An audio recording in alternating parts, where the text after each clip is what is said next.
5G, obviously one more than 4G, and I hear it'll help me download cat GIFs on my phone faster, but I hear it might also interfere with air travel. Rob, what's more important, cat videos or air traffic Don't make me answer that on the record. Air traffic safety, Rob, I'll tell you. Okay, the rollout was actually delayed 2 weeks due to concerns from the Department of Transportation. They're not kidding around. AT&T, Verizon, they delayed the rollout of 5G near airports. United Airlines, they said this could potentially negatively affect as many as 1.25 million United passengers. And the CEOs of the major carriers, they all said that the launch could ground flights and leave tens of thousands of Americans stranded overseas.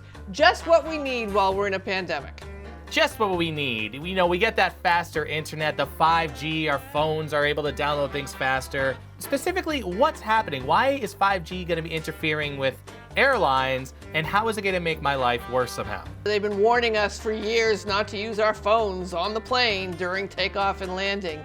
But this concern is that the airwave spectrum that's used by the 5G technology could clash with the signals that the pilots use when they're using equipment to help measure the distance from the ground to the bottom of the aircraft, especially when there's low visibility operations like in fog or rain.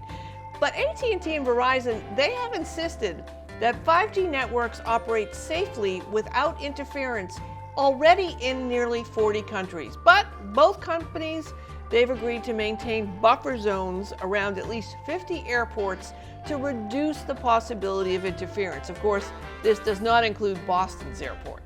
Yeah, it was kind of a last-minute switch-up. They were all set to launch this, and they had to kind of pull back last minute. It's scary stuff. I mean, I don't want to be in a plane and be like, guys, we can't land the plane because of all this 5G. But of course, other things need to fly, not just people, supplies, goods. This could affect a lot of our economy. Yeah, we're talking a lot, Rob, about supply chain, words I've never used as much as I have in the past year. But we hear them so much now, all the time. Everyone's talking supply chain, but this could affect shippers. The supply chain and delivery of things that we need right now, including medical supplies. Yeah, everyone has their eyes on the sky right now, and apparently the FAA is going to make sure that pilots don't use their altimeters during landing at more than 80 airports near 5G sites, which makes me feel a little safer. They're understanding, hey, there may be an issue, but in a way it kind of feels like the old Y2K thing. We're all afraid of something. Is it going to happen? Will it happen? I don't want it to happen. But, another thing to be nervous about in 2022.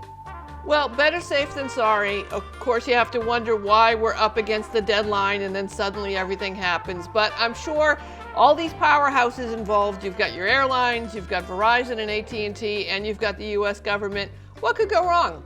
What could go wrong?